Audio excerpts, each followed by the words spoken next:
This morning is a special day because we gather together for our annual Fall Love Feast celebration. So it is fitting that today we also kick off a new series that we are calling Radical Reformation. So a bit of historical context for this term. The Radical Reformation was a religious movement with its origins in the 16th century, in which we can trace our own denominational heritage for the Church of the Brethren. Now, for an overly simplistic and brief accounting, the Radical Reformation was largely centered in Germany and Switzerland and was a response not only to the Catholic Church, but also to what would become known as the Protestant Reformation, the reform movement that was challenging the long-held authority and institutions of the Christian church at that time. For the radical reformers, the initial reformers were not going far enough or fast enough to fulfill what they believed was their primary obligations for faithful discipleship. Now, in Zurich, Switzerland, for example, the Reformation leader there, Ulrich Zwingli, was initiating changes and reforms in opposition to the institution of the Catholic Church. Some, however, were critical of Zwingli for making too many concessions to the Zurich Council, not pushing hard enough for even greater changes, like, among other things, allowing for a refusal of infant baptism in favor of adult or believer's baptism. These radical reformers in Zurich are generally credited for being a part of the beginnings of Anabaptism. And those who participated in this radical reformation did so at great risk. I'm going to ask, I forgot the clicker, if you guys could advance the next slide.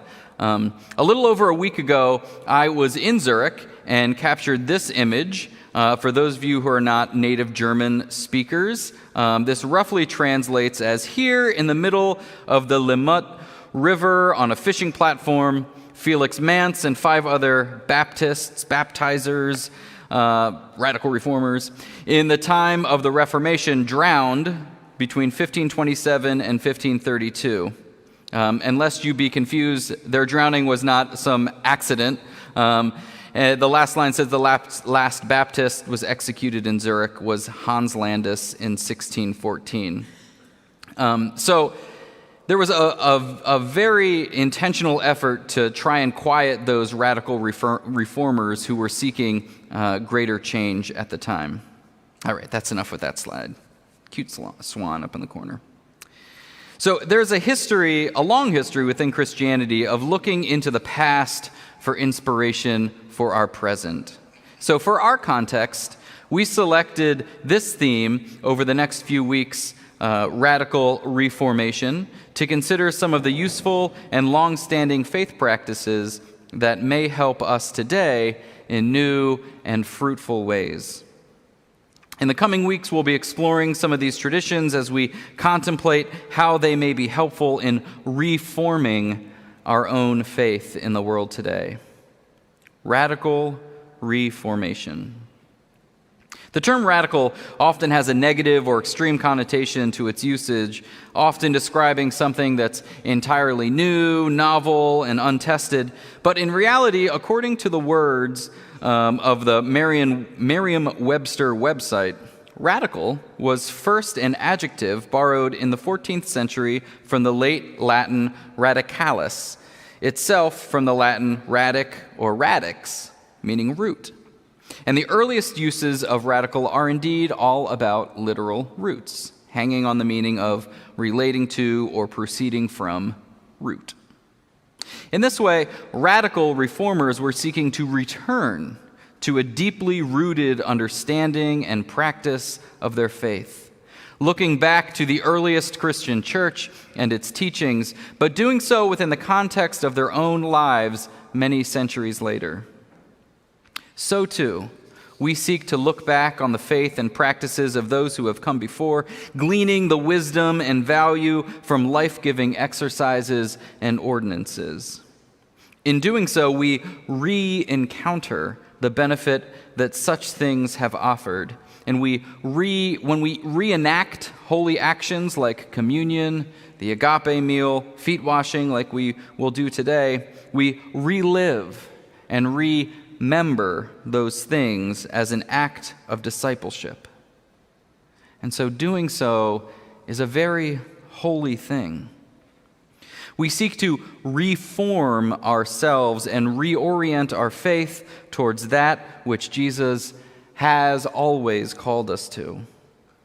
And each time we do so, with each year and each generation, this reformation undergoes changes that make these sacred things relevant and accessible to new participants.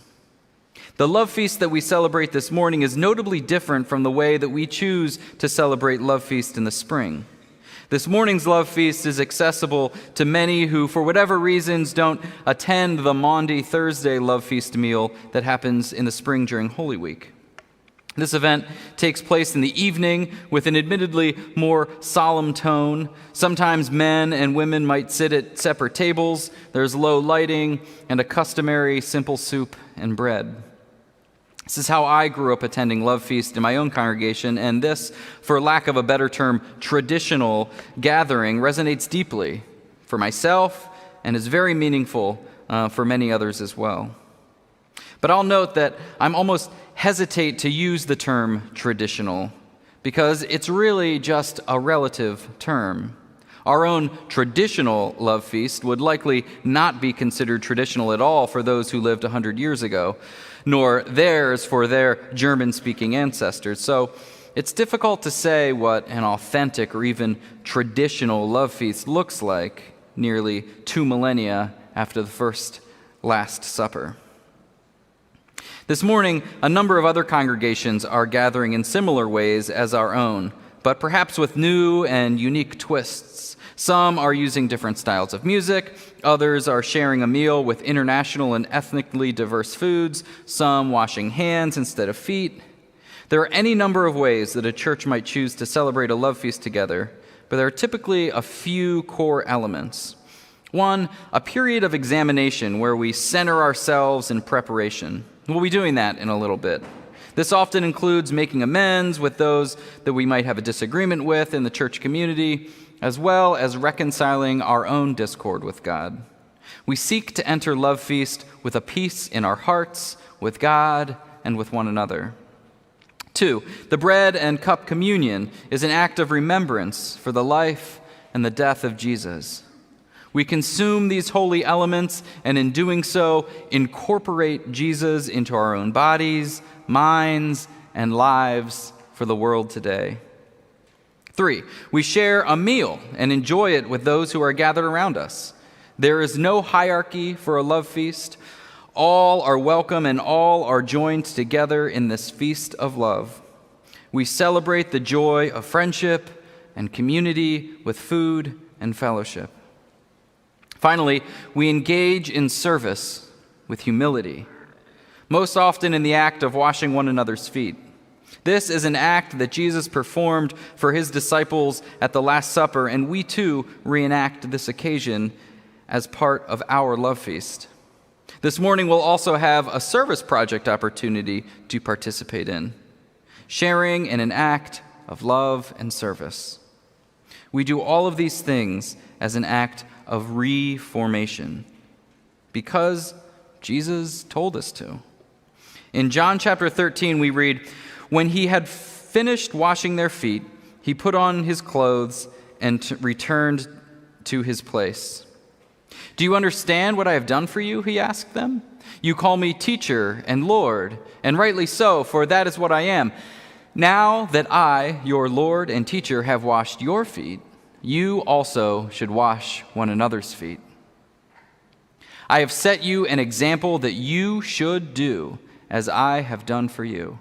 Very truly I tell you, no servant is greater than his master, nor is a messenger greater than the one who sent him.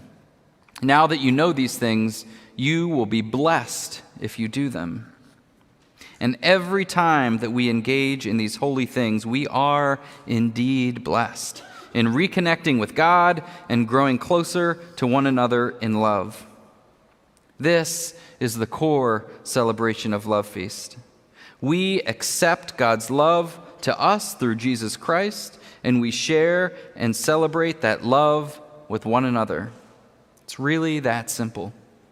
Despite this becoming an institutionalized practice over time, the essence of Love Feast is to re-encounter, remember, reform the love that Jesus has for all of us and calls us to experience with one another.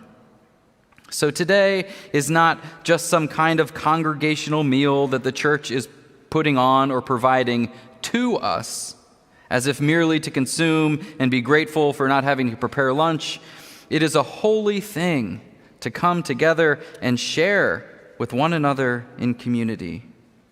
You become a necessary and active contributor in Love Feast. Love Feast is empowered by the love and the participation of all who attend. As a reminder, these are sacred times, but these sacred things reveal the holiness of the seemingly mundane. Anytime one eats a meal with family, laughs together with friends, serves together in community, those too can be sacred and holy when imbued with love. And like in life, these times can be joyful and messy. This morning, there may be uncomfortable chairs or loud noises. Maybe the meal isn't your favorite dish. Perhaps the basin of water is not the perfect temperature for your feet. Nonetheless, we will still be gathered together in love, and God will be present with us. This is the reason that Love Feast is so special. In the midst of a complicated and complex and messy world, we still gather together in the love and the presence of God. So may we celebrate this holy Love Feast with one another as an act of radically reforming who we are as individuals and a congregational community that seeks to faithfully follow in the way of Jesus.